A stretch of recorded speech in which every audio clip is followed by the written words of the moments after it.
Hello guys, कैसे हैं आप सभी लोग। उम्मीद करता हूँ आप सभी लोग बेहतर और मस्त होंगे। This is Akash, sky team motivational speaker. दोस्तों, आज मैं एक छोटी सी स्टोरी के माध्यम से उन लोगों को एक मैसेज देना चाहता हूँ जो हर वक्त किसी न किसी चीज़ों का रोना रोते हैं। कभी हालात का, कभी किस्मत, कभी परिस्थितियाँ।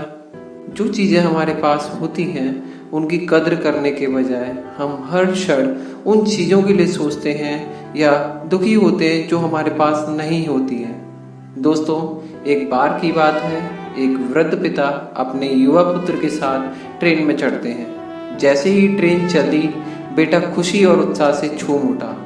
वृद्ध युवक का बेटा खिड़की के पास बैठा हुआ था। खिड़की से थोड़ा हाथ बाहर लाकर वह हवा को महसूस करने लगा। अचानक चिल्ला उठा, देखो पापा, सभी पेड़ पीछे की ओर जा रहे हैं। पापा मुस्कुराते हुए बेटे की बात सुन रहे थे। बेटे ने फिर कहा, पापा, बंदर पेड़ों पर कैसे उछल कूद रहे हैं और पेड़ों पर कितने सारे आम लटके हुए हैं। लटके हुए आम कितने सुंदर लगते हैं ना पापा। पापा ने बेटे की बात पर फिर से सहमति से सिर हिलाया। उस नौजवान के पास बैठे हुए अन्य यात्री जब बच्चे का यह व्यवहार देखते हैं तो सभी यात्रियों को बड़ा अजीब सा लगा। तभी अचानक बारिश होने लगी और कुछ बूंदें लड़के की बाहों पर आ टपकी। लड़के ने प्रसन्नता से आंखें बंद कर ली और उसके मुंह से फिर निकल पड़ा, पापा, बारिश की बूंदें कितनी सुंदर होती है ना।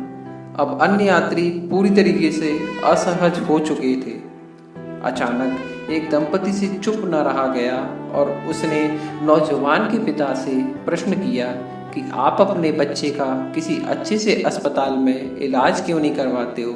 पिता ने शांत स्वभाव से जवाब दिया कि हम अभी अस्पताल से ही आ रहे हैं। मेरे बेटे ने आज पहली बार दुनिया देखी है। बचपन से इसकी आंखों में रोशनी नहीं थी। यह सुनते ही सारे यात्री अचंभित रह गए। साथियों, छोटी छोटी खुशियों का मोल वही जानता है जिसके जीवन में खुशियां उपलब्ध नहीं है। आंखों का मोल उस युवा से ज्यादा कौन जानता होगा जिसके पास आंखें नहीं हैं। इसी तरह हाथ पैरों का मोल उससे जाकर पूछिए जिसके पास हाथ पैर नहीं है।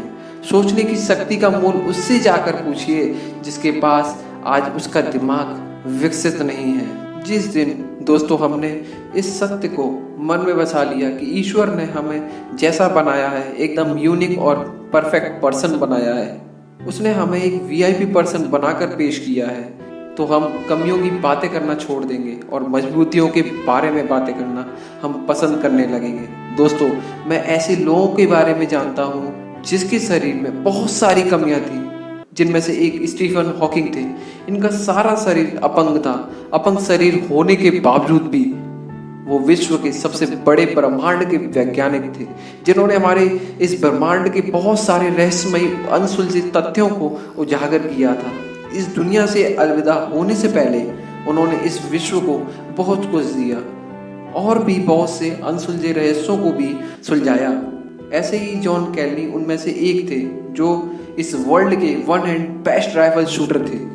ऐसे ही बहुत से लोग हैं जिन्होंने अपने शरीर में बहुत सारी कमियां होने के बावजूद भी अपने आप को निखारा, अपनी पॉजिटिव चीज़ों को देखा, अपनी पॉजिटिव चीज़ों को देखकर आगे बढ़े। ऐसे ही बहुत से लोग हैं जिन्होंने अपने आत्मविश्वास के बल पर अपनी कमियों को बौना बना दिया और जिंदगी में अलग ही कीर्तिमान हासिल किया। तो दोस्तों, इस कहानी के माध्यम से मैं आपको एक मैसेज देना चाहता हूँ। जब भी आपके मन में हीनता, कमी, असफलता, हताशा के विचार हमारे मन पर जब भी हावी हो तो एक क्षण के लिए अपनी आंखें बंद करें और ऐसे लोगों के बारे में कल्पना करें जिनके जीवन में हमसे ज़्यादा मुश्किलें हैं। तो आपको अपनी मुश्किलें उनकी मुश्किलों के आगे छोटी लगने लगेगी। तो दोस्तों, ईश्वर को धन्यवाद दो कि उसने आपको सोचने और जीवन में निर्णय लेने की शक्ति दी है। जीवन में महत्वपूर्ण निर्णय लेकर पूरी ताकत के साथ आगे बढ़ते रहिए। निश्चित है कि एक ना एक दिन जीत आपकी होगी। तो दोस्तों उम्मीद करता हूँ आज की मेरी इस कहानी से आपको बहुत कुछ सीखने को मिला होगा। ऐसे ही बहुत सारी इंटरेस्टिंग और मोटिवेशन चीज़ों को सुनने के लिए और देखने के लिए हमारे साथ बने रहिए। This is sky team motivational speaker Akash Kumar.